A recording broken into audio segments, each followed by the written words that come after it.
Nerds, geeks, sweaties. Look how far we've come. We rule the world. But it wasn't always this way. Let's go back to a time when there was no comic book cinematic universe, when you had to wait 3 years to get a superhero movie. Back to a time when Batman used a credit card.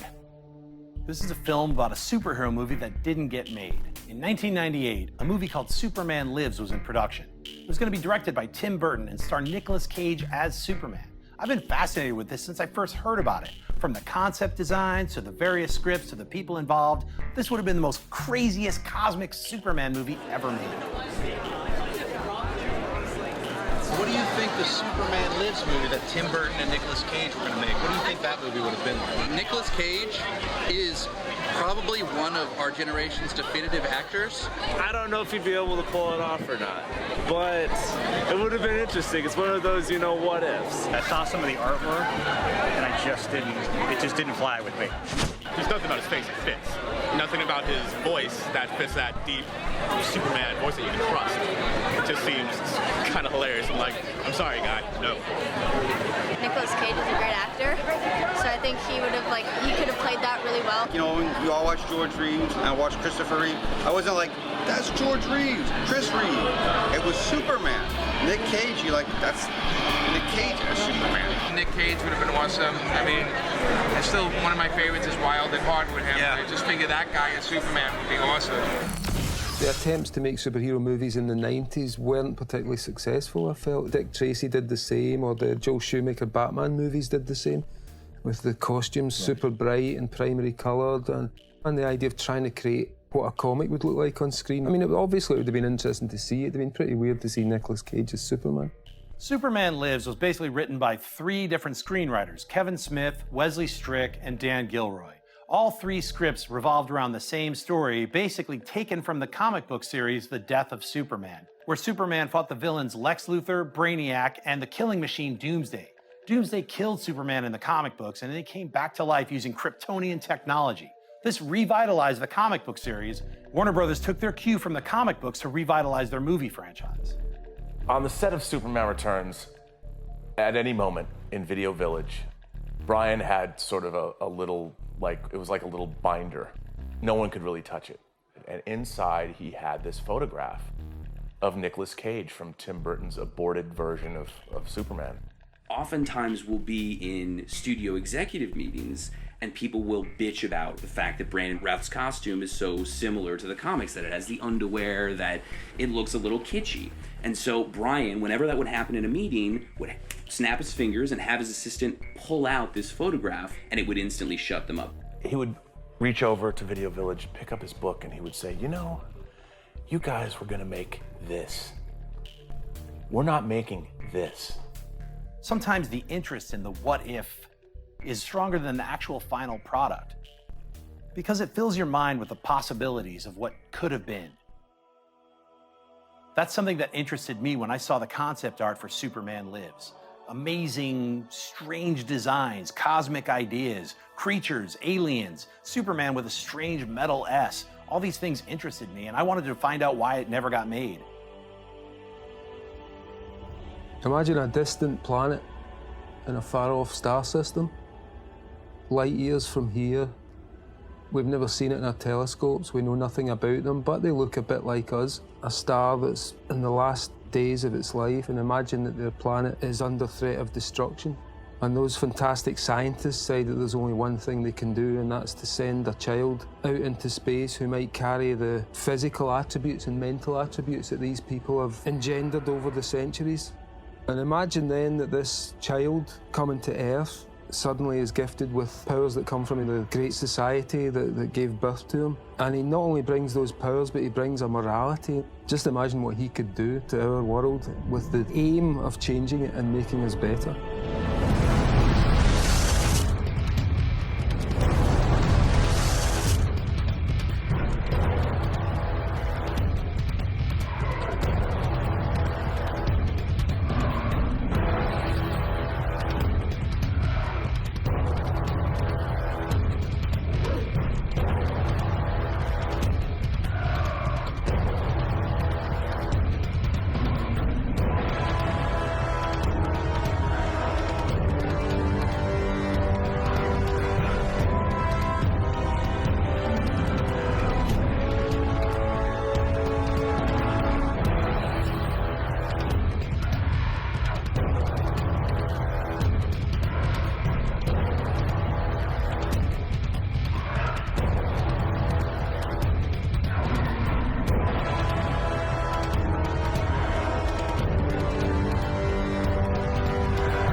Superman Lives, or Superman Reborn, and then Superman Lives, and then later Superman Returns, was meant to be kind of like, let's kickstart Superman again in a bit more earnest way.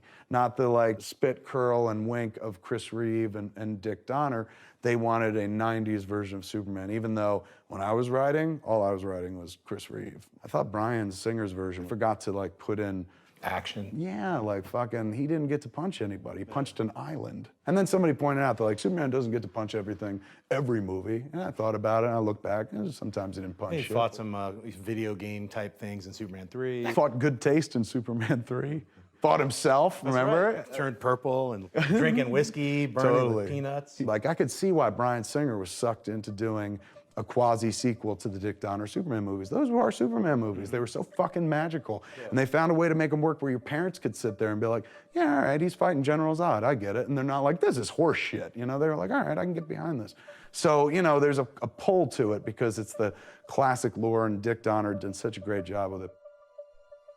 Superman was something that I had seen with Dick Donner and I'd loved, and I was mesmerized by it. So that was the granddaddy of all the superheroes. I've made over 100 movies that I did with Polygram Pictures and all the movies that we produced and everything. I was the chairman of Sony and I was leaving. Peter and I were splitting up. And they said to me, you're not going to believe this, but we think Superman is available. So I got into negotiation with the Salkinds, their lawyers, because Warner Brothers had not picked up the option. They didn't know that. It was before computers. So they would have sent someone in a back room with a bing, bing, bing, going through all these things. It's not on the computer, would be normally red flagged. I got a call from Terry Semel, who was the head of Warner Brothers, and said, we want you to come back to the studio. And I said, I'm working on something now, which is really what I want to do. I had made Batman. And he said, what? And I said, I think I bought the rights to Superman. He said, you idiot. Warner Brothers owns it. I own it. I said, no, you don't. Check. Came back and he said, you're right, you do. You know, essentially, if you read my script for Superman Lives, it's like fan fiction. And fuck, I was so nascent in my career. I was 26 years old, 27 years old, 96, 97. So I sat down and met with a creative exec named Basil Iwanek. He goes, what would you think about Beetlejuice Goes Hawaiian? So I said, that exists? He's like, yeah, we've been trying to figure out Beetlejuice for years. I was like, what's to figure out? Burton cracked the code. He goes, well, you know, we've been trying to work on a Superman. And I was like, Superman? Like, that was no part of the meeting that I was going in for. It just came up in conversation. But he had given me the Superman script to take home. And, oh, good Lord, terrible title from the jump. Might as well have just said Superman remarketed for a new generation, you know? It was just not the Superman movie I ever would have imagined. There was a scene in it I remember specifically where Clark Kent's going to a psychiatrist and talking about, like, you know, having this I'm Superman conversation. And the psychiatrist is like, no, you're not. And this is something for a comic book fan, particularly at that time and place in my life. I was like, oh, why don't you just piss on the Gospels, fuck? You know, why don't you just make Jesus do dick jokes? This is ridiculous. Why not just reach out to the guys who do the comic books? They would get it. This guy don't get it. And he goes, yeah, but those guys are comic book guys. I swear to you. That was 1996 mentality. Get another call from my agent. He goes, you made it all the way up the chain, dude. You're gonna go meet with Lorenzo de Bonaventura, the head of Warner Brothers. And I was like, really? I was the executive in charge of it for quite a period of time when I was Warner Brothers. John Peters came to Warner's and said, listen, I think we can put all these rights together. We put the rights together. Kevin Smith came in with a really great take. Lorenzo was the first one to ever say this of everyone I met with. He goes, all right, well, what would you do differently? And I was like, oh, well, I changed the title. It wasn't Superman Reborn. I wanted to call it Superman Lives. I thought that sounded cool, plus Fletch Lives had always sounded cool to me. So I was like, let's borrow that from Fletch Lives, call Superman Lives. More of a like, yeah, that's more than Superman Reborn. Same idea, but to me, a little bit better. He's going, I want to send you over to meet with Jon Peters. I know who he is. He's a producer, you know, he's a producer with Peter Guber of Rain Man, of 1989's Batman, of course. His history is that he was a hairdresser, a stylist, whatever. I don't mean to diminish. He did hair, coiffes, whatever you call it. So he was a hair man, and he worked for Barbra Streisand. They wound up being in a relationship and stuff like that. He wound up being a producer. What an American dream. You go from Barbra Streisand's hairdresser to producing Batman. I don't think people get over the fact that I started as a hairdresser, you know. If I went to Harvard, it would probably be less different. Jon Peters comes in, I hear you've got to take on Superman. And I was like, yeah. He's going, okay, well, let me hear it. Kevin came in. I felt free with him. He was kind of an interesting character. We talked about a lot of different things. He was such a nut, and he was so animated, and he talked a great game that I trusted him. And he goes, okay, 3 things I want with this picture. I'm gonna send you on your way, you do your thing, come back. Number 1, I don't want to see him fly. I said, okay. Ever? He goes, no, I think it looks fake. I hate all that flying shit, so I don't want to see him fly. I said, okay. Number 2, I don't want to see him in that suit. I was like, which suit? And he's going, that suit, the suit he's always wearing. I was like, Superman suit with the cape and the blue and the red and the yellow? He goes, yeah, I don't like it. His words, not mine. Too faggy. I said, all right. You gave him some notes and you said, the 3 things I don't want him to fly. I don't want him in that costume. None of that's true. Okay. None of that's true. Of course he has to fly. He always flew. Superman, you talking about? Of course he's in the costume. None of those are true. Is there a 3rd? Number 3 is he has to fight a giant spider in the 3rd act. I said, okay, really? And he has to fight a giant spider. Well, that was a Thanagarian snare beast. What is this based on? He goes, well, do you know anything about spiders? Spiders are the fiercest killers in the animal kingdom. You know, you got to be careful around spiders. So if you had a big one, imagine how deadly they are. I'm looking for my moment in this movie. Like King Kong when I was a boy, and they opened up the gates and you saw the giant monkeys going, I want that, I want to open up the gates. And then you see this gigantic spider coming at him. Superman's got to fight the spider. It's a vision I have. I was like, okay, man, I'll spider it up for you and stuff. If I remember correctly, I acted as the director for a while by bringing in people and starting to some of my concepts on paper, so that ultimately when I brought in Tim or whoever we brought in, I could sit down and say, okay, this is where we are, this is what we've done. Jon Peters wanted to convince the higher-ups to invest in a movie that is going to have, you know, something other than another guy in spandex fighting Superman.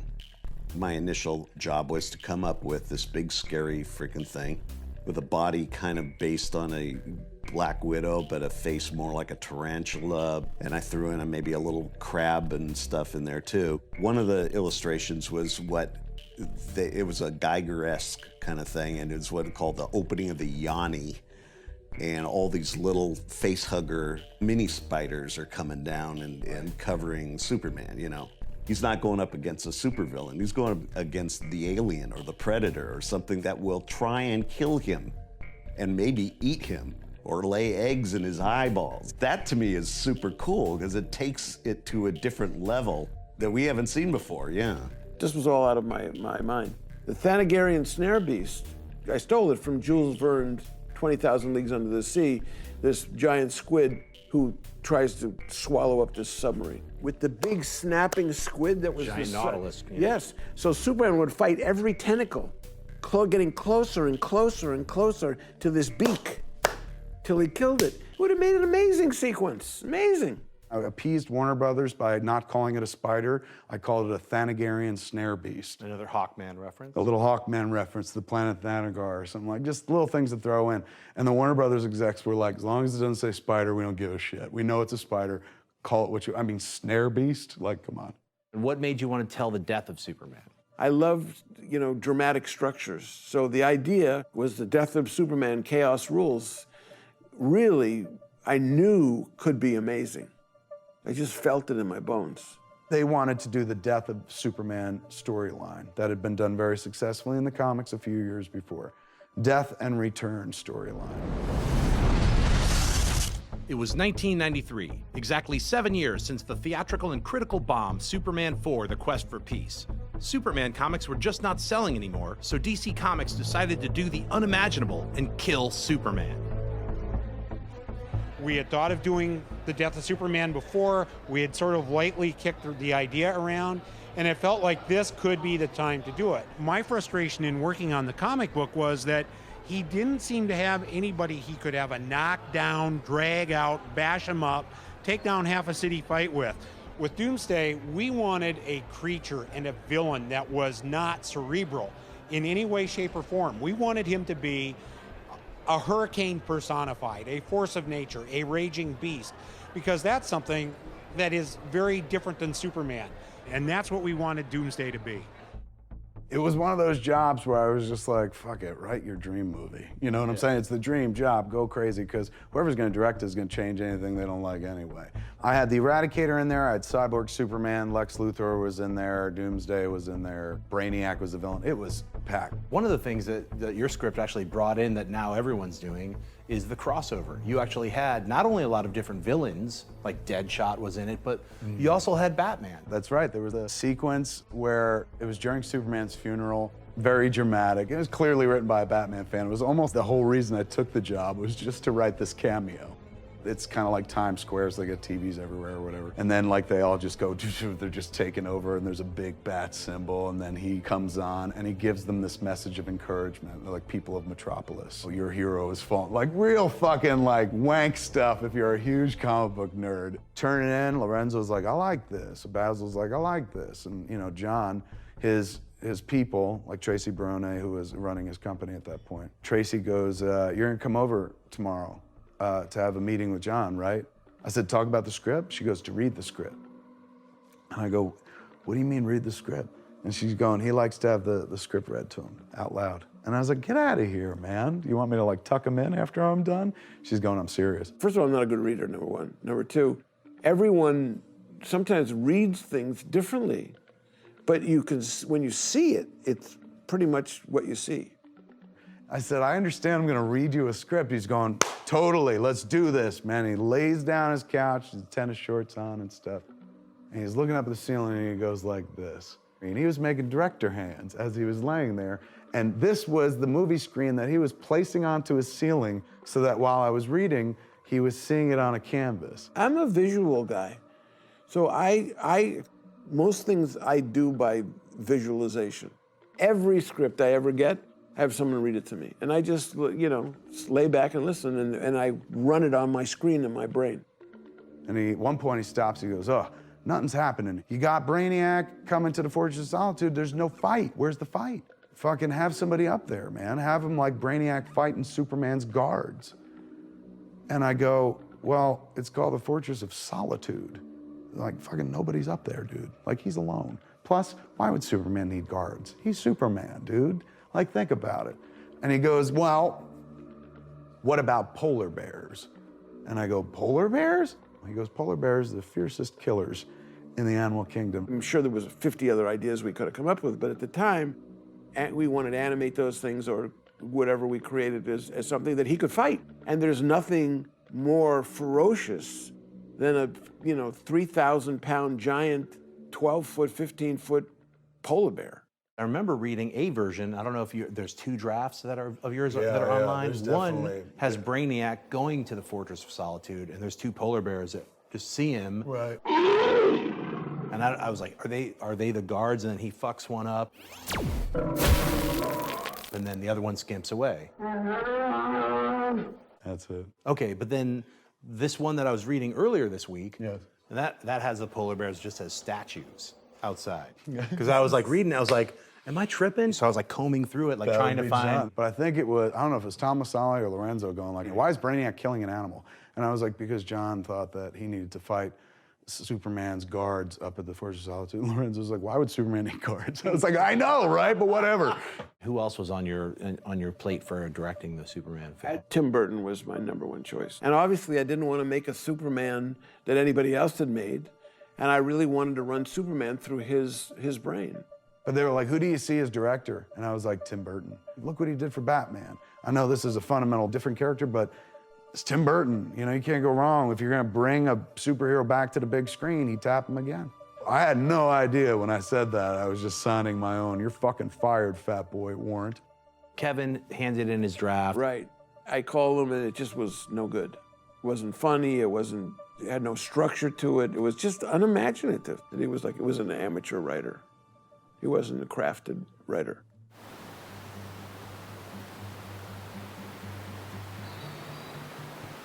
What were your major influences? Like, what were your favorite characters when you were a kid, start growing up? Well, I love movies, and I love mainly monster movies, and Ray Harryhausen movies, but I guess the genre that, you know, horror movies, monster movies, science fiction films. I think my favorite, obviously, my favorite comic character was Batman. Just getting into the sort of psychology of the superhero. That was, at that time, you know, sort of new territory. And so when I got involved with Superman, it was just a different sort of, you know, sort of exploration of that kind of feeling of being different and feeling like somebody from another planet. And so those kind of themes were always quite strong in old monster movies and in some of the comic books. You know, the graphic novel came into play, and the sort of psychology of the characters. And so obviously a lot of the comic book characters fit into that kind of mythology of somebody who doesn't, you know, fit in, who's somebody who doesn't belong. And that sort of exploration of feeling like an alien on a planet and being different and having to sort of hide yourself in some ways and suppress certain sides of yourself, and, you know, the sort of secretive internal nature of that kind of a character. So that I think was the thing that was, you know, the root of it was the most interesting. Hearing Tim's inspiration for the character was a great moment where you were like, oh God. In a way, it's so obvious, but of course, the best ideas are not that easy to get to. When you give him the Thanagarian snare beast with all these characters, Tim Burton goes to work. He is such a visualist that he makes things happen through his mind, you know, that sometimes not even on the page. There was a little school called Cal Arts that all of us guys were at way back in the late 70s. It was at Disney that we all went to following that, and Tim and I started to work together there. Another project that Tim and I worked on together was an experiment with stop motion animation, for which I took Tim's designs and created puppets in three-dimensional sets. It's basically the story of a little boy who thinks that he's Vincent Price. I was just finishing up The Big Lebowski for the Coen brothers and got the call from the line producer. It sounded like a really great idea. It was going to be a somewhat different take on the myth of Superman. I had worked with other great artists. Those are guys that had been part of the Hollywood scene. The day before I got the call to do this show, I had just signed on to do the first Matrix. And then had to quit that the next day because I got the call from Tim. So I just immediately quit and said, no, I'm going to do Superman. I'd already done 2 shows for Tim. I'd done Batman Returns and Mars Attacks. Pete Von Schally was there doing monster and creature designs. Michael Jackson, storyboard artist, gave my name to Rick Heinrichs because they needed a bunch of monsters for Brainiac's zoo. And I worked for a few weeks and just filled a wall with monsters. Sylvain was great because he had that Mobius kind of feel to his work. He's French. He worked with and knew Mobius. I remember asking Rick, are you sure I'm the right person? Because I grew up in Europe. My style as an illustrator when I was doing that work was mostly European. I don't have any connection with the American superhero comic book mindset. But Rick said, no, that's precisely what we want. He said, we've already got the guys who come from comics, and we want to diversify a little bit. We want to see what somebody who comes from Europe with a completely different take can give us. So I joined the crew and entered hell. Veteran illustrator Jack Johnson was doing great gouache paintings for the production. Jacques Ray doing lots of beautiful concept design. Jim Carson was there. We all worked together. Most of us worked in a bullpen. There was 4 or 5 of us. There was myself, there was Jacques Ray, Harold Belker. Harold usually does ID design, vehicle design, so it would have been something of that nature. What about Bose?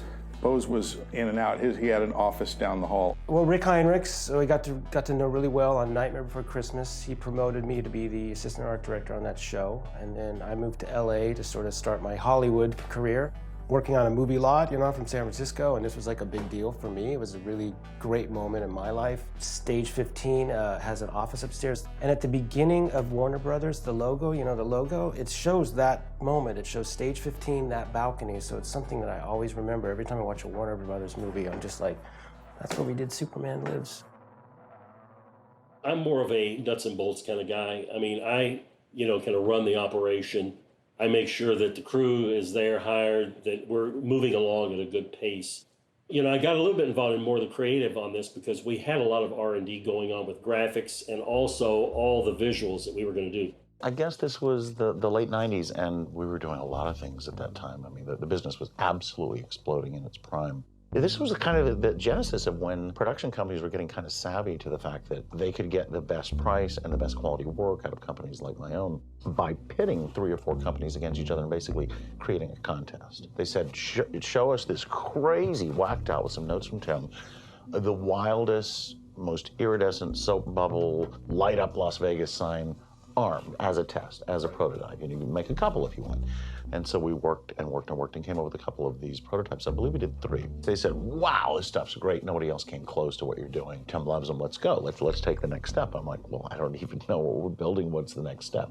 Number 1, we had to work with Colleen Atwood, who always does Tim stuff, as a wardrobe designer. She's pretty amazing. I met Tim on Edward Scissorhands, which was my first collaboration with him.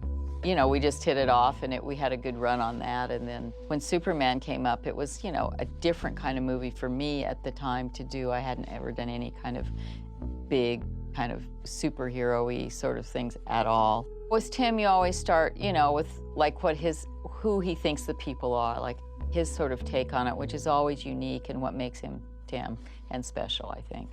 And his take on Superman was, you know, was a new kind of version of it. He didn't want to go with the sort of Mr. Clean version. He wanted to go with kind of this unnoticed kind of person. But with Tim, you see this recurring theme of the outsider in a lot of his films. He's interested in characters who kind of carry this extraordinary capability or gift of some kind. You'll see this in a lot of his films. And how that character interacts with the outside world. They don't often connect well. Part of them needs to stay hidden because if you were to reveal their real self, it would be calamitous for that character. Batman also had like a secondary role. He was Bruce Wayne, and then he was Batman. With the Superman character, there was Clark Kent. What was your take on Clark Kent?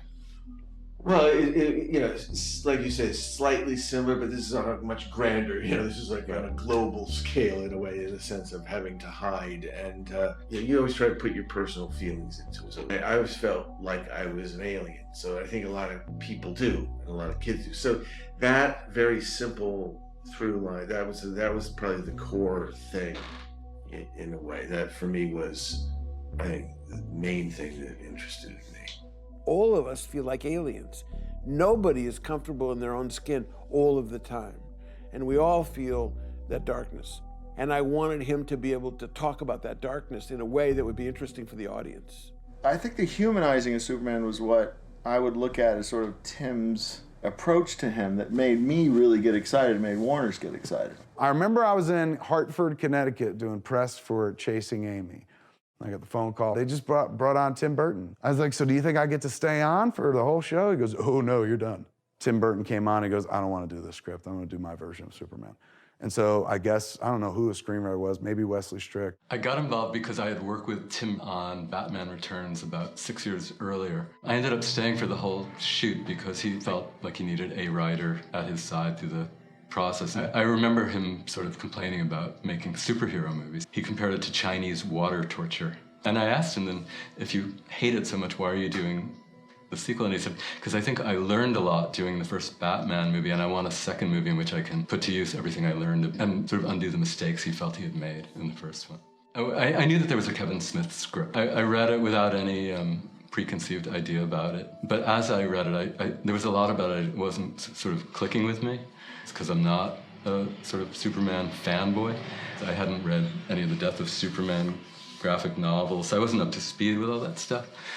I was just sort of curious what Tim's take on it was. So I remember we met at the Chateau Marmont in the lobby there. And I said, so Tim, I read the Kevin Smith script. And before I was finished with my sentence, he said, I don't want to talk about that script. I was like, okay. So what do you want to what do you want to do? And he wasn't sure. We also were told by Warner there were aspects of Kevin's plot, if not his script per se, that they wanted to keep intact. Obviously, it was still based on the death of Superman to some extent. Jon Peters was very much involved right from the get-go, and Tim was, I think, really ambivalent about that too. He had already had a sort of bad experience with Peters on Batman and told me that the reason he went to London to film it was to get away from Peters. And now he was making this movie, the Superman movie in LA, in the same city as John, and he was a little already uptight about it. I think he kind of could see the future. Jon's a force of nature, and he's passionate about things, and that's, I think, where that's sometimes where it becomes, you know, the problem. You know, it's like trying to control the weather. You know, it's not, it's kind of not, can't really do it. You have to, you know, even though you're the producer, people just get mad at me. I'm controlling, overbearing, all the force of nature, all these crazy things, only because it takes tremendous energy to move most people who say it can't be done, and most people have no energy, into being able to see the same vision and then get the money to do it. What Tim and I always discussed vis-a-vis Superman versus Batman was that Superman takes place in daylight, in sunlight. Batman came out at night. I mean, that was sort of the real sort of yin-yang of the two characters. And Tim was excited about doing that because I think he felt that a lot of his movies were sort of movies made in the shadows and darkness, right, and all of that. And I think he wanted to challenge himself to see if he could make a movie that was brighter, sunnier, maybe a little more optimistic than what he was accustomed to doing. So you basically changed Batman. You were the one who came in and said, we're going to give Batman a brand new look.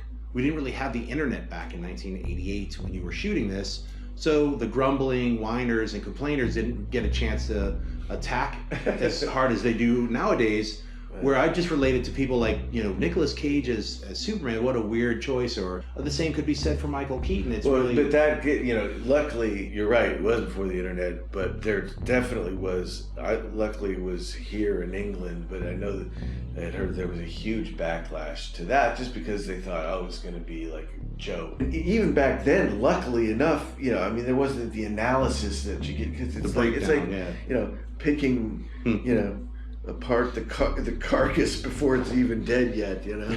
Well, that's true. That welcome to the internet. That's 5,000 people all have solid opinions. Yeah.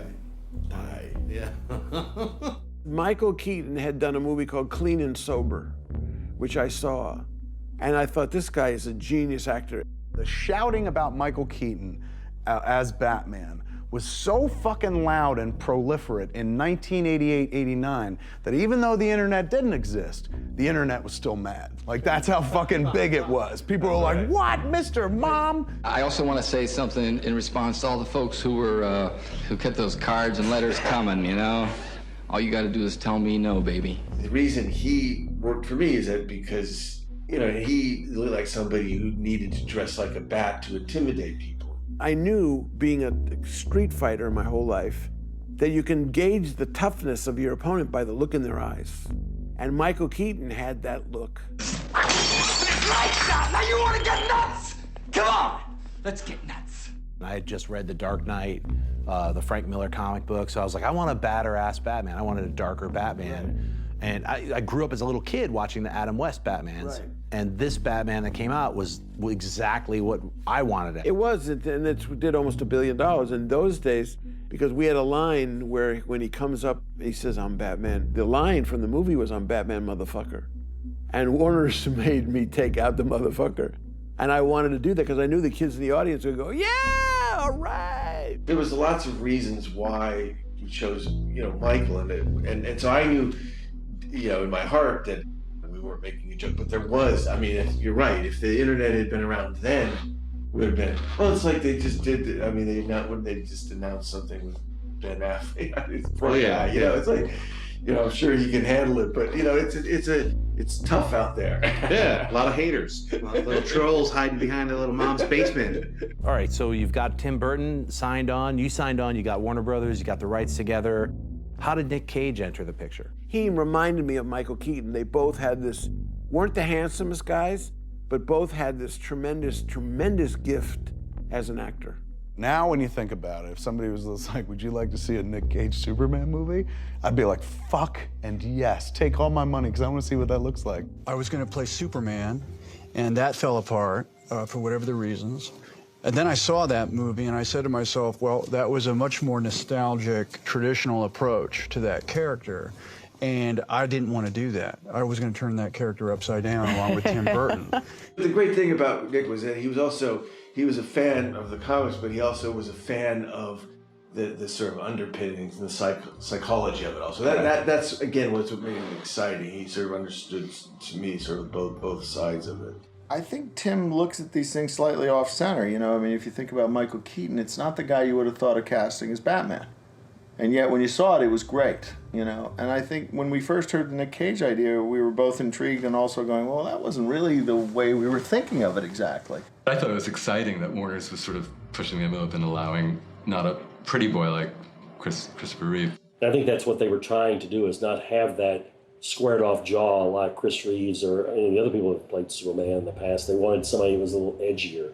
Yeah, so it was your call to get Nicolas Cage. Yes, it was my call, my idea, yeah. He could create a character that was an alien from another planet.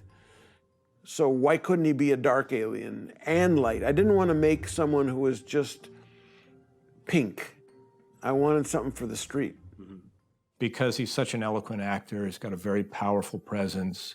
He can convey doubt and torment. He can convey joy and happiness and humor. And, you know, he's an actor.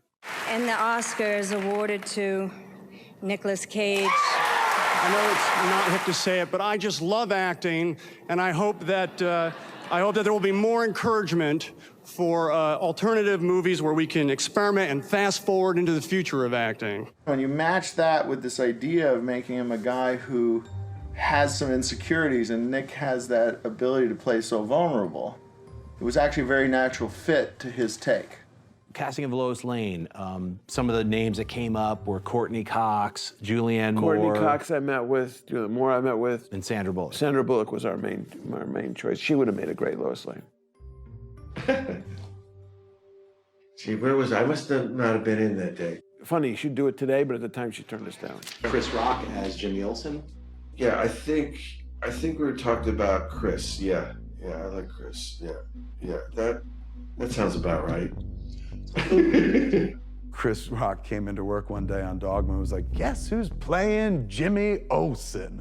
And I was like, you? And he goes, why not me? I was like, I'm just asking. I was like, that's awesome. He's going, just got the call today. I had heard Jim Carrey as Brainiac.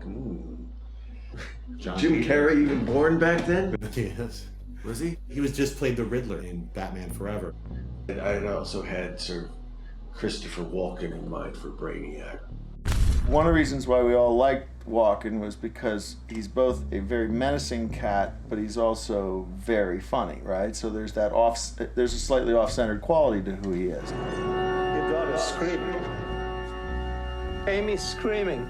And Brainiac can come across, I think, very cold and very intellectual. The idea of embodying him with a guy like that who has so much bursting out of him.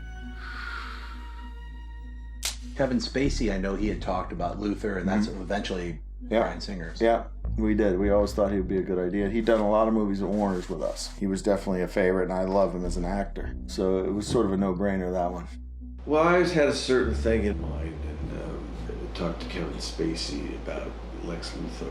That is Lex Luthor. Right. The utter arrogance of everyone in this room is fucking beneath me. Like, what he has to be and behind closed doors is that fucking Kryptonian alien. Like, everything is dripping with, he's not one of us. Because that's the only way that he could possibly stand up to or over Superman. Gods are selfish beings who fly around in little red capes and don't share their power with mankind. So I had this sort of idea of kind of melding them in a certain way. At some point, Brainiac and Lex Luthor merge physically, and Tim was like kind of doubtful about that. And he said, "Isn't that going to be too much like that movie with Roosevelt Grier and Ray Milland, The Thing with Two Heads?" Like, that's when I read Lexiac. I saw, wow, that's amazing. I remember I had a meeting with Kevin, and he's very good at doing sort of imitation and.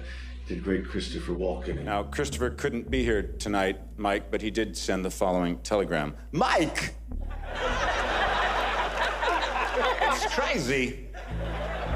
You know, the AFI, it's an award. It's like the Tony, which I'm up for, and you have a bunch of. It's crazy. Well, you're saying Christopher But I wanted that. That's who I wanted. I mean, so when I get something in my mind, you know. But I also wanted Sammy Davis Jr. for Beetlejuice. Wrong. In terms of design, you always try to match the design with the cast and what you're going for, and I think, nothing ever really got finalized because everything else was so kind of chaotic. A lot of the sort of guts of the story is about an evolution that happens to our main character. And we wanted really to show that visually with the suits. A lot of people just jump to strange conclusions, especially like we have troll wars on the We were internet. crucified for that. Tim always talked about it almost as though it was an alien that was cradling him and bringing him back to life after he dies, but it was a kind of a living organism. Right, I think what happened with that, the Kal-El character, he had some kind of like robotic assistant that then when Superman lost his powers, or actually when he got killed by Doomsday, he had this like Kryptonian kind of regeneration suit. Well, that has to be what this is then. Yeah, Look at me, I made it, and I don't know what the hell I'm talking about. That was like the beginning of the regeneration suit as the layers went on in the beginning when he was in the tank.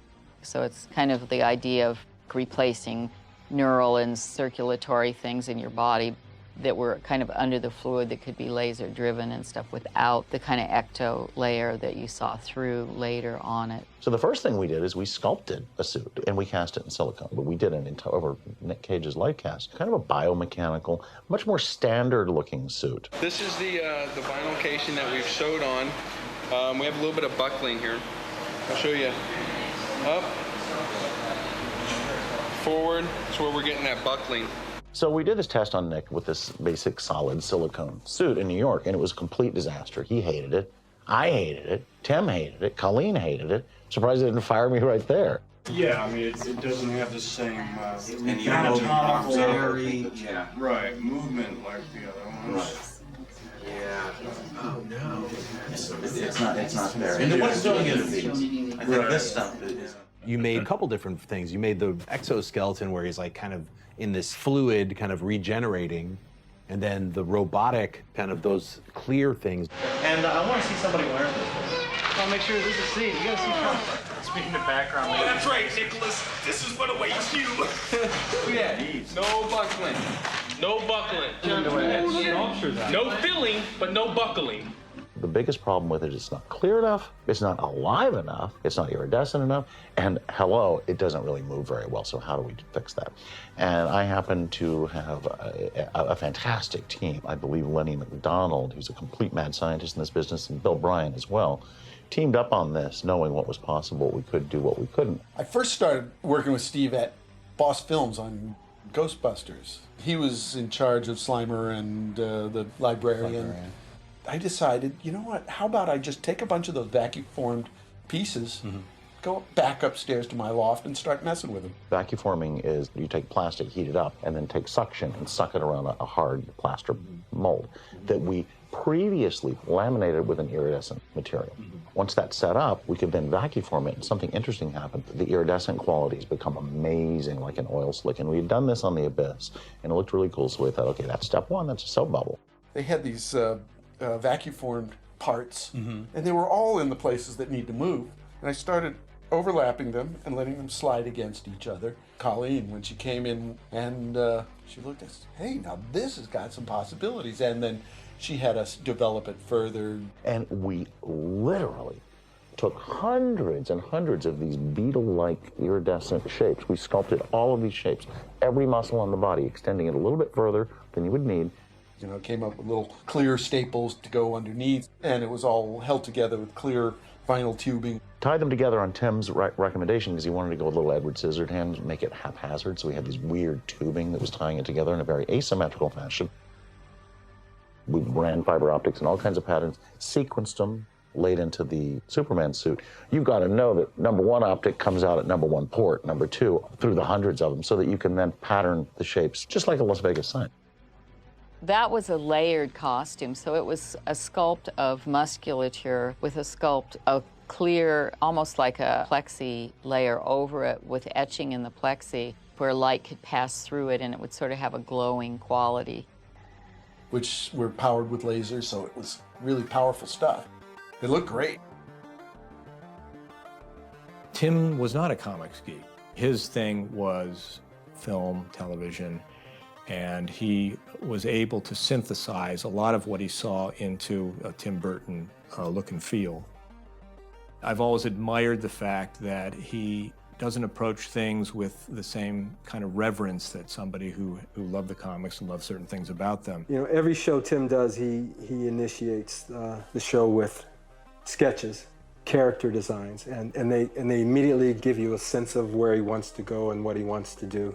In your Tim Burton art book from your museum show, there's a big picture of Brainiac, like with green flames, and there's 3 characters standing. Well, that was like a bit Wizard of Oz-y kind of. What about some of those images that I saw in some of your artwork? Like he has like, he's kind of like, he was a supercomputer, so it's kind of like a greenish. Yeah, face. I don't know. I had a weird mixture of like that head in the ball at the Haunted Mansion.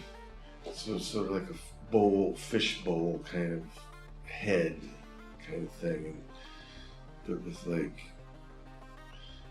if he had a cape on it, or he looked like he was human, but then he's like more of a spider.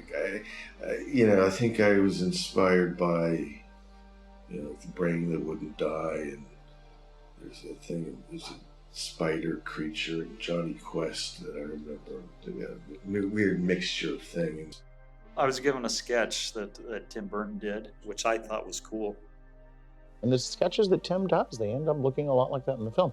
It just was something I had never encountered before, and so I'm like, does he want me to make this stuff look real, or is he kidding? So I kind of took that sketch and kind of made it a little more superhero-ish. It was still interesting. We actually nicknamed that guy Edward Supermans.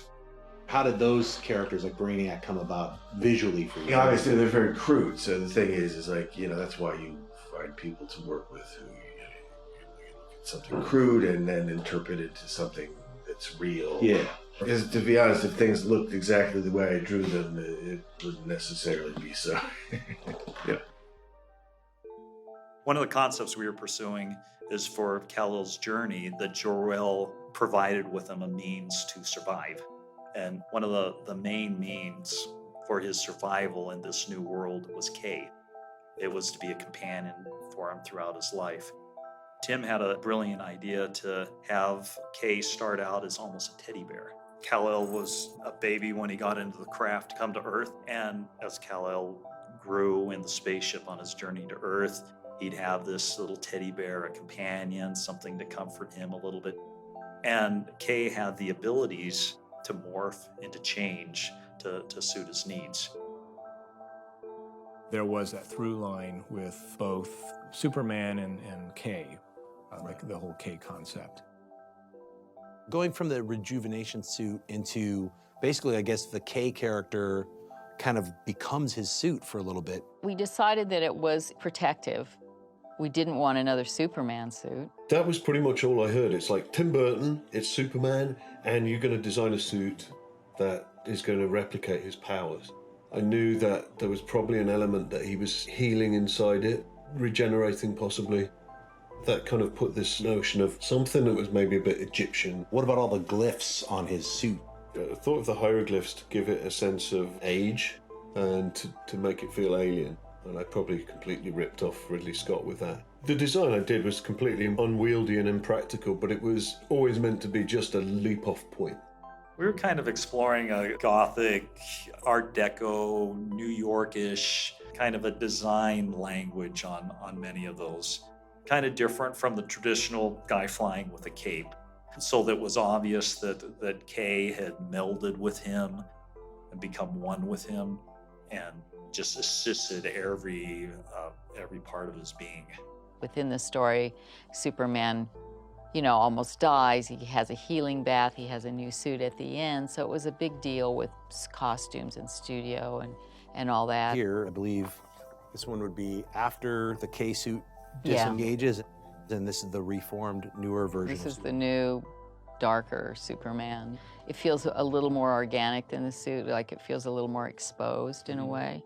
This S kind of broke apart into almost like a boomerang. Yeah, like weaponry. And the logo was really important. That logo had to break up into elements. I've seen the silver S, castings of it. How far did you get with that final outfit? We kind of knew what the material was and the shapes and all that, but as far as really mechanically making all that stuff work, we weren't there yet. Doing a good job of sculpting it up in 3D, vacuum forming those. They vacuum formed them in clear, iridescent, reflective colors and shiny stuff.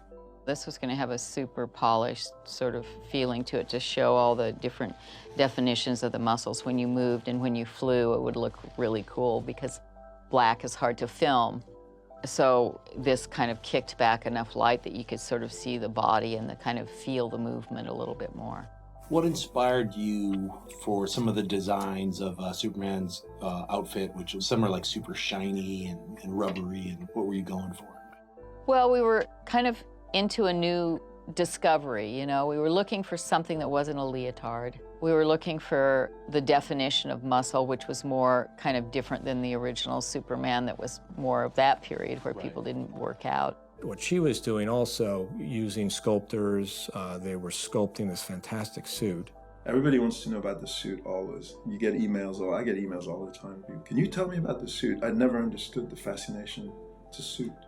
She set up a team over there led by Jose Fernandez, who's an incredible suit creator. It's a different kind of vision of what the Superman meant. So in this case, you know, he was cut, and so his suit had to fit and be a certain way. So it was a combination of Nick and sculpt. Well, the first motion picture I worked on with Tim was Mars Attacks. So this was the follow-up to that. To have that, the suit play a part as the character goes through a transformation, I thought was really unique and something you really, I guess up to that point, you really hadn't seen in anything. Between that and the different incarnations of the suit, the biosuit, which, you know, a lot of people have speculated about, talked about. I'm glad you're clearing up a lot of those perceptions Two minutes, of it. 2 minutes in the movie, inside some kind of weird neutrino liquid bath, you'd see this kind of electric stuff. That's it. That's all you would have seen. It wasn't him flying around with a rainbow suit. I know there's been stills out there from those tests, and the stills actually don't do it justice at all. It's fantastic. I was referring to this footage as the Holy Grail.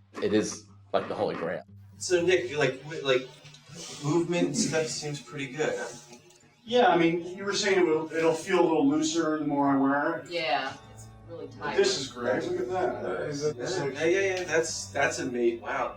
That's the hardest good. thing. Yeah, but that works. You know. Initially, I was really struck at how he looked in that suit. His physique, it was different than what we had seen before. You know, obviously, he's quite a lean fella, but there was a certain power to him as well. Obviously, they're early tests. It's about the giddiness, the excitement of Tim and Nick and their passion for it. And their first exploration of the character, that's what always got me excited. Have we figured out what the suit is? Remember we kind of talked about like a chemical like baby blanket or something almost, you know? That kind of, I wouldn't say has a life of its own, but it has a lot of like almost more chemical properties. What did Nick say about pixie dust? What was he saying? Sparkle dust? I love the sparkle thing. It's like it has the imagination of the child and the sparkle dust. Well, the blue had a metallic finish to it. That's what he meant. But he's a car guy, so they probably call it that in car world. That kind of ombre two-tone, when it changes in the light, it goes back and forth. We started with a darker blue, but because there was a black suit at the end, we ended up with a more kind of metallic feeling on the surface of the suit. So we tested a million different materials to try to figure out what to make it out of. I had guys coming in from 3M and all these places going, hey, we have this new product. It was really exciting that way just to see, you know, it's like industrial design almost. With Superman's iconic kind of S-curl and things like that, were you going to go with like a bit like the pictures that we saw were like obviously a test long hair? Sounds good. Put it back top kind of like Yeah, well you can just dull it. We can just do something different. No, yeah, that's fine. Well, that gives it that kind That's of that thing magical. too. We were talking because we're talking about like when he's that he's just more heightened. So we would do This is nowhere near strong enough for all. If that's what you like. I'd like to try that. Oh yeah. Try that. I like the idea that it gets wild. Yeah, well, it should. And in that comic, it's got a strength to it, you know. I like it. I'm starting to get attached to this length. What do you think, Jill? I mean, We'll get off of this after we're here. No, but we are here, so we might as well celebrate as much as we can. Yeah. When they make wigs, they make them so that they can be. Oh yeah. They cut it down. We could have made it into a nice S. We could have given a nice bouffant and big comb. I mean, we had so much at our disposal. And of course, the Superman of the 90s, also a lot of people forget that the Superman of the 90s had long hair at the time. In the comic books, he had longer hair. We looked at long hair, short hair, this thing, that thing. It's like your notes to yourself, you know, I mean. The only thing is, like, What was wrong with the original costume was that he wore his underpants on the I outside. know. We don't want to. But maybe if they were darker blue, maybe if they weren't That's what- glaring red. I always looked at Superman and go, can we get the diapers off of him a little bit? You know, it's like, The red underwear on the outside, we tried all different ways to avoid that, actually, because people kind of tend to make fun of that element on Superman, like the old tighty-whitey kind of vibe. With superhero costumes, it's always about the crotch. There was a suggestion that the Superman wears like basketball shorts like the Lakers. I don't even know where this came up, if I'm dreaming this, or they started mentioning like Shaquille O'Neal, Kobe, Laker outfits and doing it more like, so it looks like a basketball Laker, I don't know. And you're just like, really? That's How does a that horrible work? suggestion. I'm glad that they didn't go with that. It went away. What does the cape mean exactly? I know. Well, that's that's another that's something that I was gonna treat it again the same way. Like it's just that's why we're here. We see if we're. That's kind of neat because it kind of has like a velvet look to it. It's just like a child's blanket. We had capes in all different surfaces and colors. As the costume changed and evolved, then the cape could also go from light to dark and for different purposes. One of the things that I tried to get Tim to do at the time, and we may have done it, was to create a character out of the cape. So that in situations that we was in, it became formidable. He could take that cape and he could throw it and bring somebody to him, cut their head off or whatever it is, as a weapon that lived and came back on him. We know we're doing a fairy tale. Yeah. Like we don't take it too seriously. Yeah. It's not too much. Yeah. The thing we were gonna do, and obviously we didn't even get, we just had the initial thing, was to give it whatever that vibe was, but to make it him, and so whatever that was, and usually it takes you a while to sort of organically find what that image is, right? In terms of the texture of the costume, and all of that was just real initial stuff. In the process of you making your film, you found that actual moment when Nicolas Cage was closing his eyes and doing it in the middle of a screen test, wasn't aware, he wasn't even posing or looking at the camera. Yeah, I was literally going over the footage and saw that flash frame and I was like, oh my God, what is that? And I went to it and literally stepped through it and saw the half-eyed, like he's in mid-blink, and that's the picture that went all around the entire globe. Bryan Singer would carry around that picture of Nicolas Cage that leaked, where he had the long hair. That was obviously a costume test. So people online don't even understand the beginning of the behind the scenes of how things operate. To be honest, fair enough. I mean, like nowadays, I do stuff. If I want to practice something, or experiment, I just do it privately with my friends. I think you want to see this. Yeah. In its entirety without it going into. Did you design the S-Tank? Well, we kind of took it off from the more modern ones where it's a little just sleeker. Yeah. Those are like Halloween, that's like kids playing, Right. and they didn't even know. Well, that's just that's the wig uncombed and it's this and it's that. I mean, there's a whole bunch of there's things called lighting. No. I mean, it's literally like showing your kids Halloween costume. But back then, you didn't really think about it. It was just for us, and we're now there's nothing that's just for you anymore. So that's why we do it. 3 miles under the earth in a bunker with only one camera. Yeah. No, that's the whole thing. We would make it reminiscent of whatever we see on Krypton. That's the whole. My father wore this cape. So this cape was handed down to me. This cape comes from a long line of Kryptonians who were at the top of their field in science and law and performing arts. What was your take on Krypton? Well, I mean, that was been interesting to explore, and I had a thing with Brainiac involved with that I thought was interesting. Tim had this concept of him as a creature, once again, who's able to plug in, hitting that biomechanical theme, who can also pass as human in some places and just be completely bizarre and alien in others. Tim said he felt like Brainiac should appear as the Grim Reaper, and so we illustrated him that way. And he did a quick sketch, and Tim acted all that out. He throws back his cloak, and he reveals who he is and what he looks like. truly. And then we see that Spider-S form for the first time. Did you ever interact with anybody from ILM? No, we never saw their art. Those worlds didn't collide, really. Warner Brothers came to us with the script for Superman Lives, I think sometime in '97. Tim had the ability to look at my drawings, which were done almost entirely with colored pencil and markers on scraps of cardboard and paper, and imagine how it would play in the picture. I kind of identified the sort of the three poles of design, and that was the core, the humanoid, and then the spider creature with this holographic head and the tongue, and then the sort of cloaked cobra Brainiac. We were going to introduce the organic, technical, biomechanical look and feel into Krypton. The idea of, instead of space being depicted as this cold technological place, there were a lot of organic qualities to what we were designing that made you feel that it was beautiful, made you feel that there was something poignant that Clark missed out on in his life on Earth. My little contribution was trying to figure out if Krypton's a sphere, it's a planetoid, maybe it's split into tectonic plates that maybe telescope up and down or shift or are constantly moving and reacting to the universe, and also the sort of Dr. Seussian pod shapes that maybe dwell underneath the tectonic plates as they move. It was just fun playing with the atmosphere and how that would work, and obviously a sphere is the perfect vessel to hold an atmosphere inside.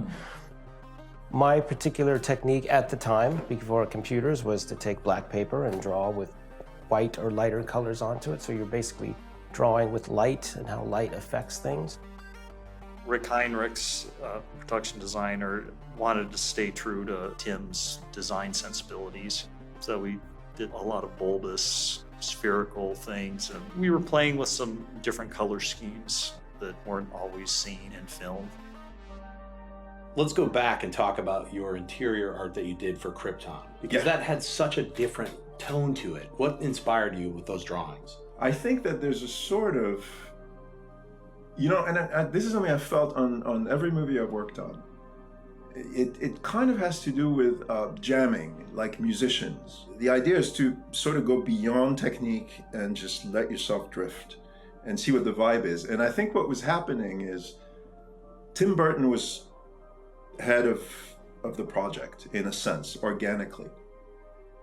The team that worked with him was people like Rick Heinrichs, but there was Bill Bowes, who was part of an entirely different team. That part of the team was bringing in a certain knowledge about how to make the idea of Tim Burton's world function in 3 dimensions in a fairly realistic world. That's all the inspiration we needed, was to go, okay, this is what you guys are doing, so what can we do to kind of try to blend in? So I think we were all getting an organic idea of what a Tim Burton adaptation of a DC comic might look like.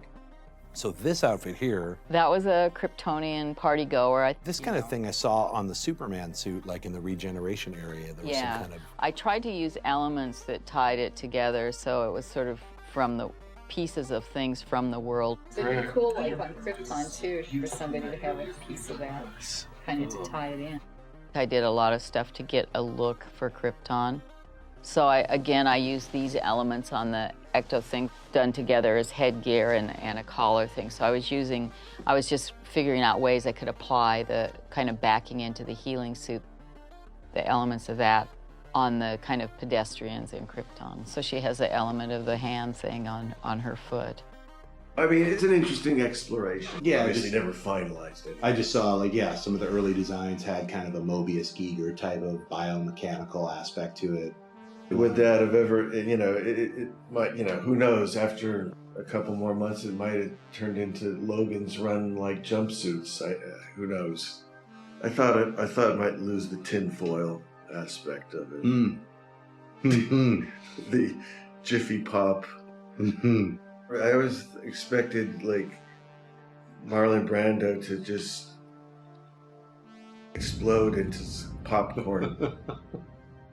With Tim Burton, we never really got far enough to develop the complexities about Krypton. However, that when Krypton blew up, hold on a second, just a second, pause for a second. Hello, I'm in the middle of this interview. What do you need?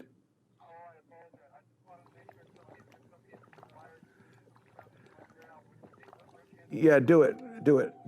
Okay. Hello? Let me just take this one thing real quick. All right.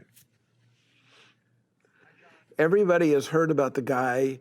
My guys know all about him. I would love to have lunch with him if you could set that up. Yeah. How much money did you guys raise for him? So I could put some in there if I wanted to? Okay. All right, I love you. Set this up for me. I really appreciate it. Okay, thanks. Bye. Sorry about that. No worries. Life goes on. Sylvain was working primarily on the Skull Ship. He was doing concept illustration, beautiful pen and ink and watercolor illustrations, some done in marker. This is one of the few times I remember Tim Burton, kind of interjecting privately that he wanted us to try and design something like an actual vessel. But Peters wouldn't have it. He had a National Geographic cover with an Australopithecus africanus, the Lucy thing. And I think he pinned it on our wall and said, that's a skull ship. I want a skull ship. Skull. Whoa, whoa. It obviously was a skull that floated in space, kind of like Zardoz, that big face that floats at the beginning of that. The huge eye holes are the ports that they look out, and there's like these little guys, these like little creatures about this big, and in scale, the eyes are huge. I did some sketch models of the skull ship out of cardboard really quick. That was going to be built on Warner Brothers stage 16, which is their biggest stage. So we introduced some of the design elements from kind of a meld between Giger and Burton. That segued into the skull ship being sculpted by Bill Bowes. The skull ship itself was probably about this big, and then Rick wanted to have all this really cool like tubing and mechanical stuff on the outside. So him and I actually jumped in the car, got some parts from the train store, and we just started gluing things on, and it just sort of like took on its own identity. The exterior of the skull ship actually was an incredible sculpture that I believe ended up over at Jon Peters' house. Hey, Bill Bowes, I found the skull ship. It's right here.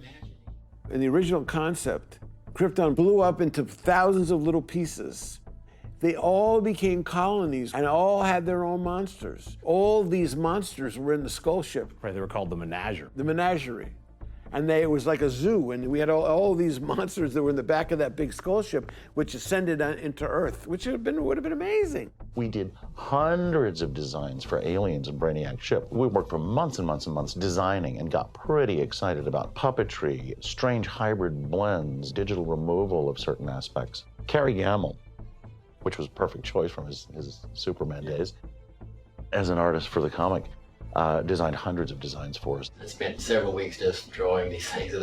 They put this little sign on the design room door that said, Carrie's Fortress of Solitude, because no one was allowed to come in there. And then I went even a step further. I'm a huge Brom fan. I thought, what can it hurt to call up Brom and see if he's interested? And he was. It was essentially a mad scientist, part of the alien race that was coming in, and they needed all these characters brought to life. So they brought me on board and just sort of set me loose to start creating. I could put a dark sense of humor to them, and there were elements, again, this is a mad scientist lab, so there was a lot of experimentation going on. Brainiac had gone through and collected all these specimens, which is why he was coming to Earth. This one where it's basically kind of like a giant dinosaur creature attacking Superman inside of a spaceship. Where's that from? I just made it up. It was like they just wanted us to go crazy. They just said, just draw monsters. Jon Peters liked the ones that I didn't like. He would come in and look at them, and I would say, look at this, isn't this cool? And he goes, yeah, I like this one here. I think the nickname I heard from him was Loudmouth, because you could just hear the bellowing coming from all the way down the hall whenever he showed up with an army of women and children. Jon Peters came by a couple times and he had his own ideas. He'd bring a little entourage of people in the room with him, and it was very disruptive. And everybody kind of went, oh God, here he comes. He'd bring these kids into the office who would look at our drawings, never look at us, and start commenting, going, oh, I like that one. I hate this. Usually I bring my kids because I have, 4 kids. Because, you get very jaded in a studio atmosphere. It's very controlled. Most people are being paid by you, so most people love everything. Nobody really gives you an honest opinion. But kids give you a really good, honest opinion. I would be working on, some of Tim's designs some days, and Peters, might come through the office and he might see that and then say, You know, well, we're not doing any of that. You know, no, I don't want that. I want to see muscles. Every once in a while, he'd come in and want to demonstrate some new jiu-jitsu move that he had learned in front of these women. So he would call Rick Heinrichs in the hall and wrestle him to the ground in front of us. So one day, Rick comes into the art department. He goes, "Man, we just had a meeting with John Peters, and John Dexter, the art director, was trying to explain something to him, and he put me like in a headlock. Man, it hurt." Because you being the producer, you come in, look at some art, and then, you know, choke somebody out. So. Well, it was more of creating an energy of an action hero and a world that most men don't know anything about. I mean, you know, you get both sides of it. Sometimes you get somebody in a headlock. One time he kissed me full on the lips. Now, which is better? I don't know. I think I might have preferred the headlock, but, you know, or, you know, kick to the face, but whatever. I wanted what it's like to break your nose. I've been in 500 fights, to break your hands, to bleed, to taste someone else's blood. I wanted that in these movies. It's shooting fish in a barrel, man. We take a paycheck from a studio. I mean, of course you can humiliate us. I mean, that's easy, you know? I'd like to see him wrestle a shark. I remember that John, at the time, he had like 3 separate houses up Benedict Canyon that he was renovating. You know, Tim and I were always like driving up there getting sort of uptight because you could never quite predict what it was going to be this time. It was always something. And then Tim and I got into a conflict with Lorenzo de Bonaventura. I've been told that Terry Semel had never read the script, and he finally did, and he said, "What is this? I hate this."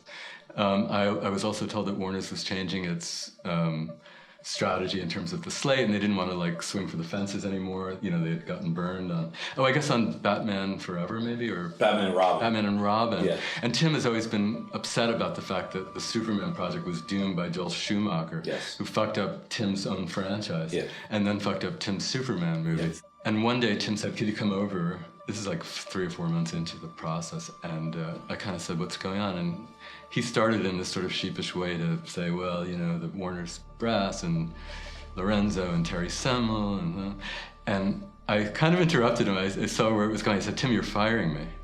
And he said, "Well, they told me to."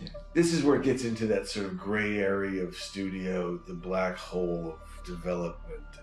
It's the hardest thing to describe, but you go through it almost every time. Why? I don't know. It's just that I've been involved in so many scripts where you're fixing it, but you're basically just smothering the life out of it. And when you go down that track, it's not a good one, but it happens a lot of the time.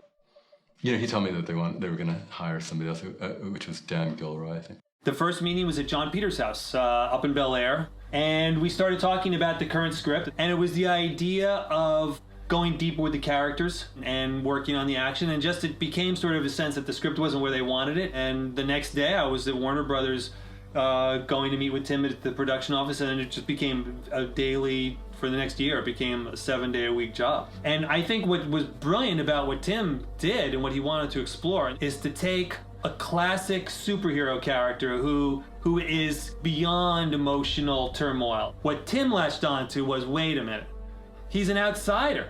Because Superman is unique. He's not of the world. Batman's of the world. Spider-Man's of the world. All of the X-Men are of the world. They're mutants of the world. It was the emotional angst of somebody realizing that they are not of us. I think people who are drawn to fantasy very much are drawn to fantasy because it's literally an escape from the bullshit nightmare societal damage that gets created by growing up. In the later draft that I have, Kay turns into Jor-El. RK, I think, went much farther in the sense of saying that somehow there was a Kryptonian technology that imbued the essence of Jor-El, that went beyond just a projection. I was playing with looking at owls as a kind of a touchstone, sort of like Brainiac was Cobra. I felt like Kay was Owl, and was designed to not only sort of nurture and envelop Superman when he was a baby, but to teach him, to train him, to befriend him. And literally, visually, after Superman is killed by Doomsday, Kay resurrects him and becomes the new costume. I always felt that having Kay gave us some more physical presence of Jor-El. really the focus was on Nick's character, on Superman and Clark and that part of the story. I was thinking about when we left after our last meeting, Clark Kent in that T-shirt. You know what, Nick? See, you had an idea, which this now, seeing you like this, the kind of mismatched kind of. Remember we were talking about more Wilder? Well, we were talking about having like a Mickey Mouse Actually, the T-shirt. He's hearing other people making jokes. You guys are the best. It starts off with Clark Kent as a guy who works at the newspaper, but he had an apartment, and inside his apartment he had a separate place where it was sort of his changing room, it was sort of his little man cave. And I remember on the wall he had tremendous number of newspaper articles, and you could tell there'd been a lot of research that he'd done trying to figure out what might have caused his condition. That maybe this was some sort of medical condition that he had. So early on, when Lex, through LexCorp, uncovers the fragment of the spaceship near the Clark family farm, the second that Clark Kent realizes that he's an alien, it is utterly devastating emotionally to him. And these are the things that dominated the conversations that I would have with Tim. Both Tim and Nick had this idea of like, Clark Kent was going to be a bigger freak than Superman, almost. Like, Clark Kent would be the alien. It's a combination of wanting to hide and also Superman and Superman. Look good in Benihana's on your day. Superman and Super Freak. Yeah, I guess the equivalent of Clark Kent now would be those guys like in Silicon Valley, like those kind of brainy guys that are sort of, who knows what their secret life is. Nobody would think this is Superman. Yeah. Yeah. You're also dressing like one of these guys at these science fiction conventions. We asked Lois to join us and go to Perry White's journalist convention. She doesn't Journalist want to of go the with year. Who's going to get journalist of the year? We're both up for it, Lois. And it's you. You're journalist of the year. It's a love story, and we tried to make it as simple as that.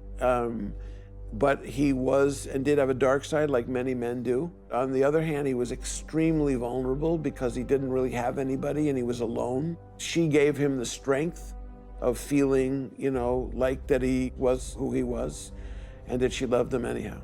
The relationship we established early on was stalled. He had this deep concern. What if we have a baby?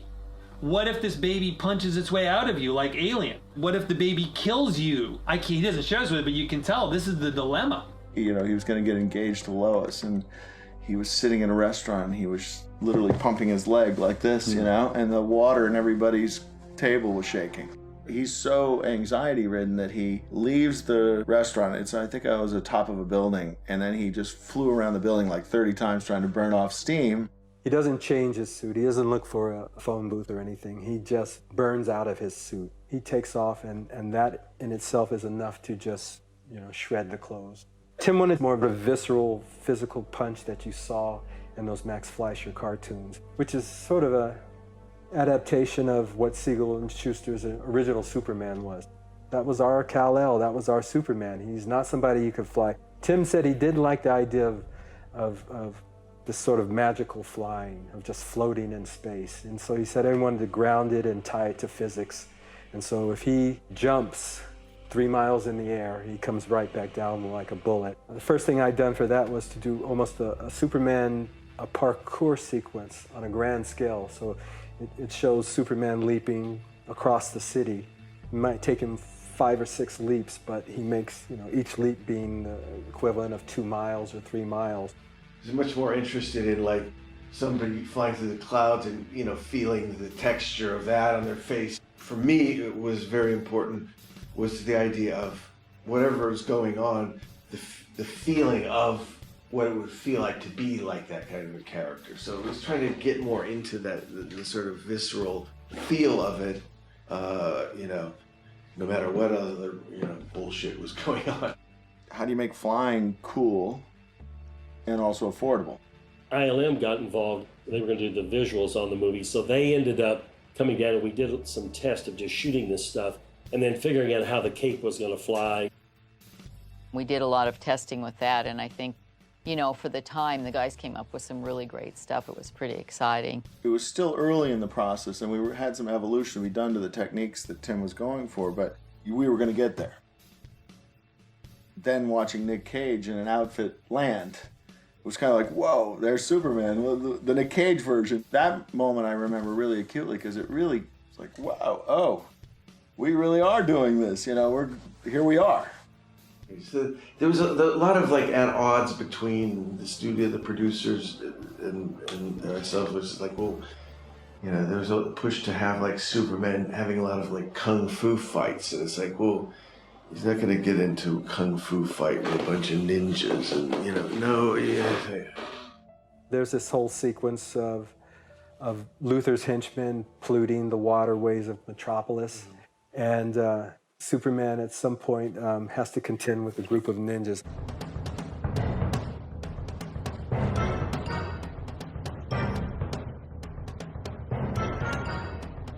I think they're there as sort of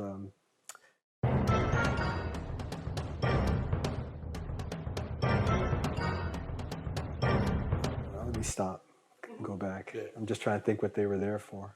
I don't remember. They had just seen The Matrix, and they were like, we won! I really don't remember. You're the one! Superman's like, I'm not Neo. I think I thought it was just absurd.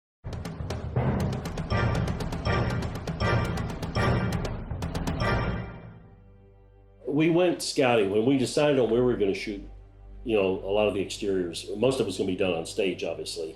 And we ended up going to Pittsburgh, and Tim fell in love with it. Pittsburgh, I don't know, just had an interesting feel to some of it, and felt kind of right. A lot of our ideas were all about getting these locations and expanding them, extending the sets with visual effects. There's the PPG building that was going to be Lex Luthor's place, you know, his lair. Lex himself was going to appear almost at one with his office that way. We wanted similar proportions to the Daily Planet, so it was kind of the counterpart, more gothic, more weighty, you know, slightly more villainous.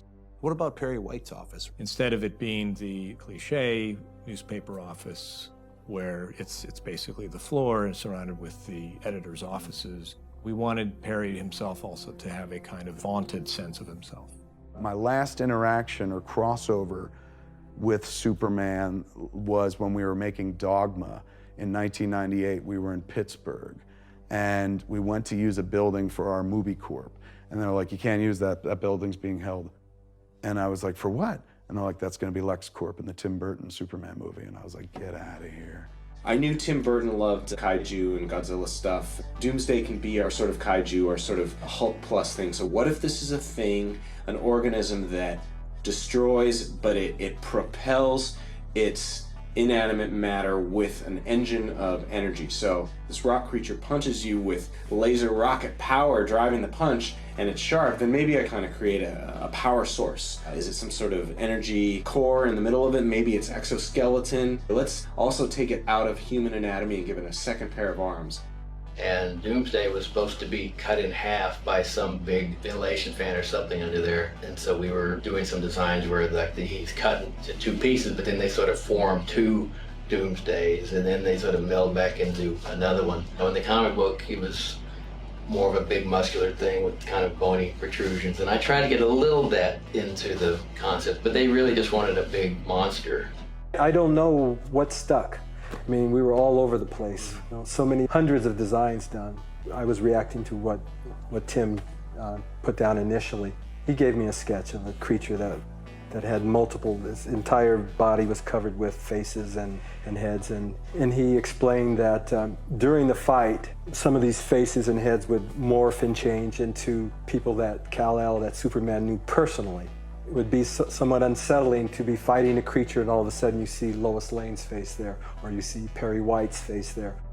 The one thing that I was really interested in seeing the designs develop was the Superman Doomsday battle in the subway. I think it was underground. A lot of it happened underground, and just the real feeling of power and force and strength and destruction. The concept designs for that scene were quite striking. The fight with Doomsday was chilling, because you had this guy who you'd been tracking for the first 50 pages of the movie, and you knew emotionally he was dead. he was emotionally devastated. You could see the fight, as the fight was going on, that he was losing. And you could see that it was just all being taken away from him. And again, it just goes to this emotional power that comes from this decision, this primal decision that Tim makes to want to go this route. And I remember writing the death scene. And I remember as he's dying, I remember a part of me was thinking, there's a part of him that wants to die. There's a part of him that wants to let go. And I'll tell you something else that's interesting. Princess Di died right while I was writing that sequence. And Jon Peters called me up and said, you got to come over to the house. I said, just copy what you see on TV and write it into the script. I wanted the grandness of a world weeping. We were watching the processionals and the funeral, and that very much dictated how we saw the death of Superman.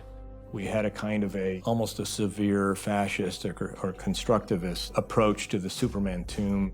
In the scene that takes place, it was originally going to be at the Fortress of Solitude. At the time that the plug was pulled, we were considering it being in Superman's tomb, but this was the resuscitation of Superman.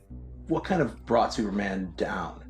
I don't think there's any one reason. As always, there's usually a combination of reasons, and everybody will have a slightly different perspective.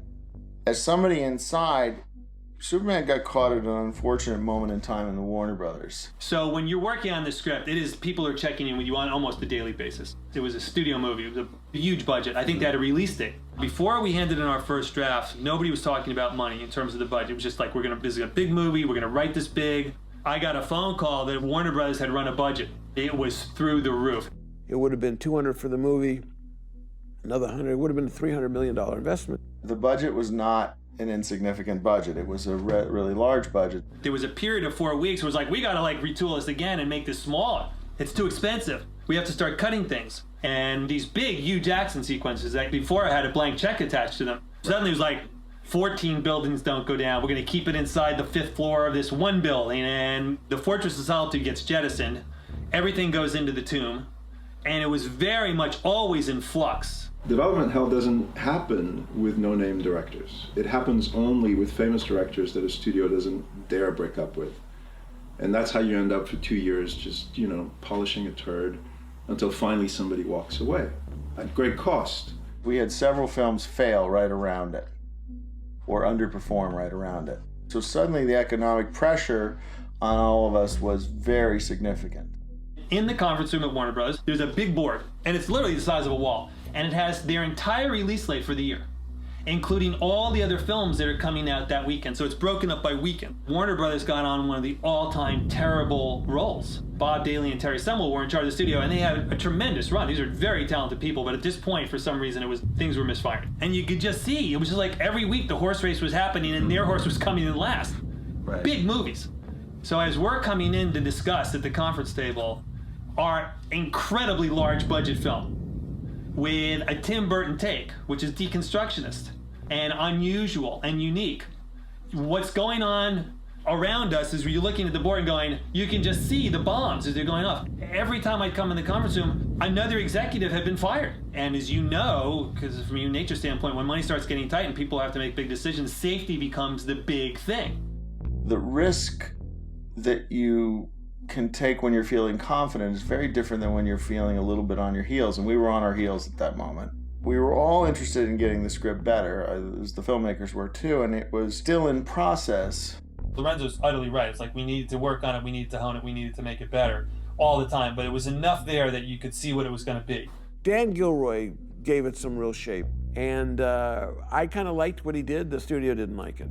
And there was nothing, you never felt you were on solid ground when you were going in to talk about the script, because there was always the sense that it wasn't even a blinking green light. It was a green light. They were moving ahead. I think the day before it shut down, I think Peter's assistant came by the art department, and he said he needed the skull ship model for something, for a meeting, and so we all thought it was strange because they just finished that model, and so he took that model that evening. That was at the end of the day.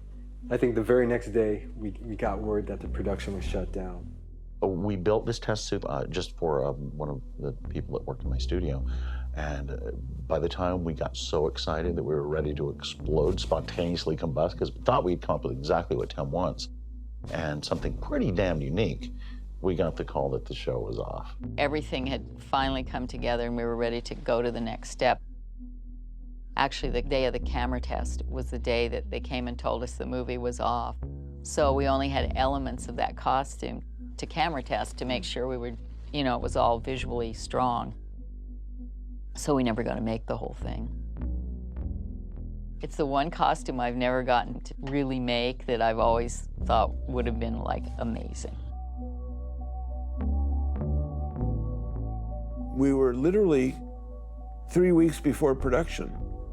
We were ready to go. We were full amped and ready to roll. It was like getting run over by a car. That afternoon, they called us all in, and I remember Tim and I and John went in, and we sat with Bob and Terry and Lorenzo. And it was look, we're talking about this and we're talking about that, and the studio cannot sustain this film at this point, and they pulled the plug. Terry Samuel came up, we did a show and tell, showed him everything that we had, the script, the storyboards, all the stuff, and he was my closest friend, and he took me in the room with Tim, and he said, we're gonna cancel the movie, we're gonna shut it down. So we were being asked to spend a lot of money at a moment in time where we were a bit ahead of where the script was a bit behind where we were spending the money, and then we had this overall pressure going on within the corporation. And so I think it's really 3 different sort of things were happening at the same time. I don't know that you can say that's the one, but they were. And you know, it is a financial reality when you're inside a company. When they're worried about their results, they look at the risk factor in a different way. I was angry, frustrated. I felt betrayed, but it was their call. What would you say are the top 3 reasons they pulled the plug, and what from their perspective? Budget, Nicolas Cage, and Tim Burton. I think they didn't totally believe that Tim could make a Superman that would be, you know, commercial. People were scared of this movie, just like they were scared of Batman.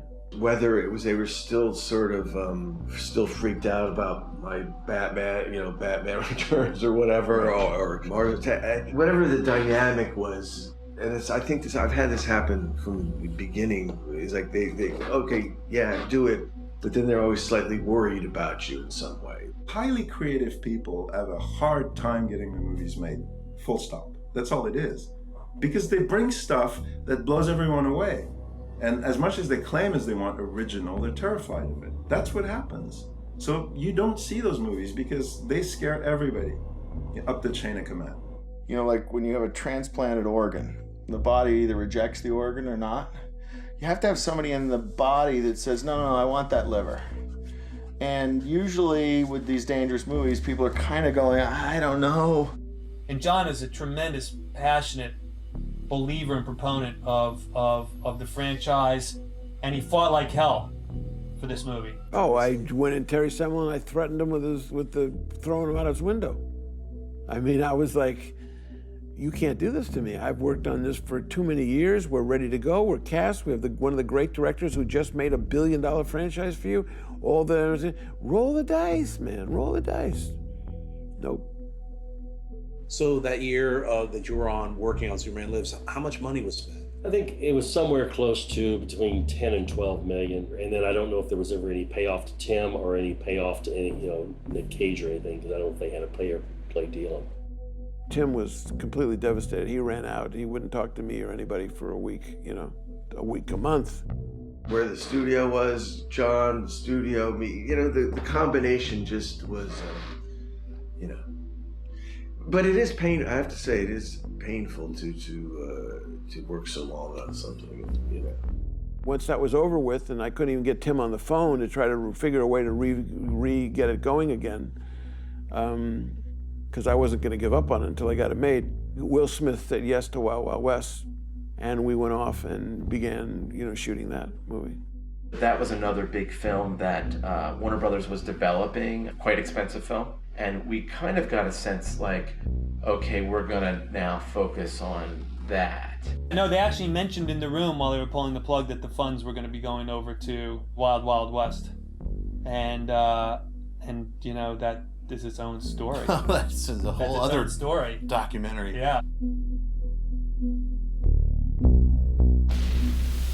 I went to a movie theater years later to see a movie called The Wild Wild West. All of a sudden, the Kenneth Branagh character shows up like in this gigantic metal walking spider, this monster spider, bigger than fuck.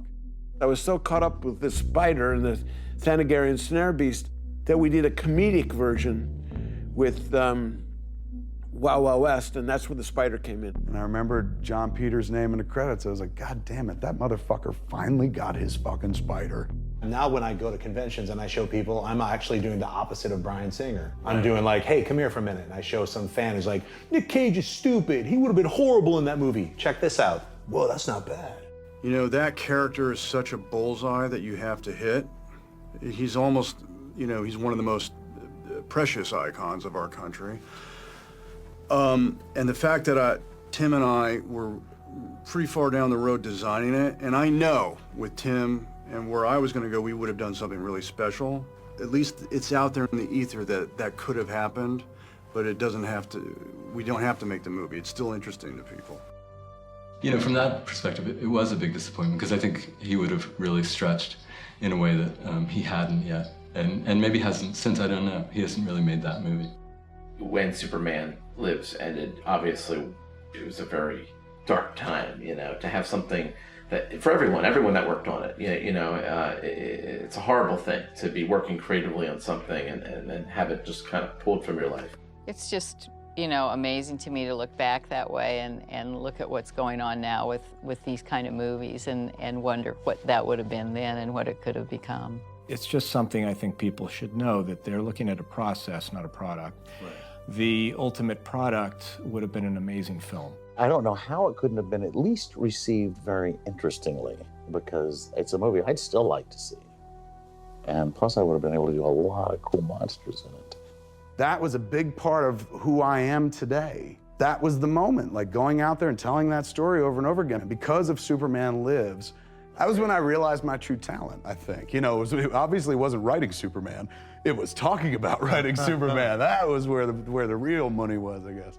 I think it would have definitely established the fact that you can make a tough guy have a great deal of insecurity. It might not have been the comic book Superman or the television Superman or Dick Donner's Superman, but Tim Burton's Superman would have been something quite unique and probably something we'd still be talking about, you know. Well, we are talking about it anyway. It didn't even get made and we're talking about it.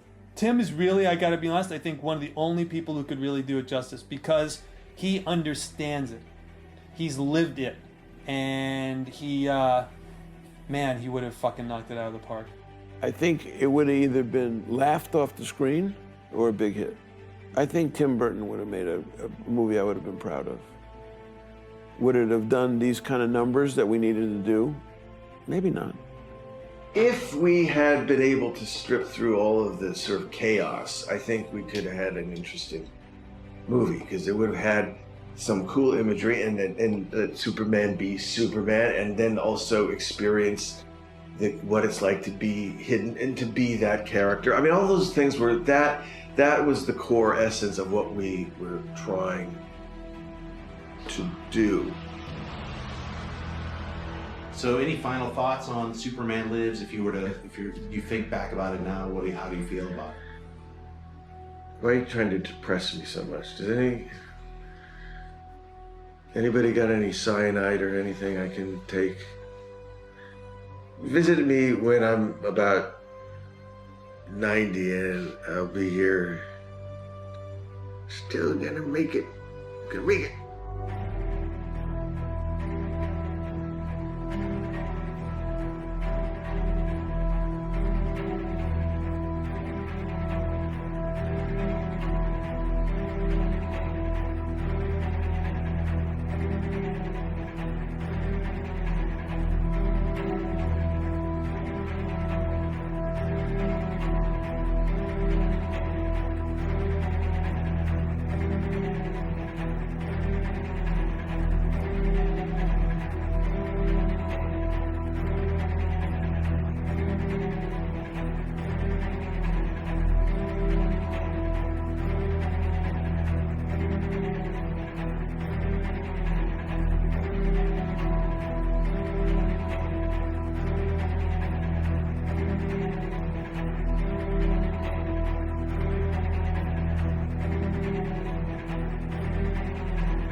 Okay, well, like with Nicolas Cage, were you going to go with... What year is it now? It is 2014. And I'm still working on this project. It's interesting.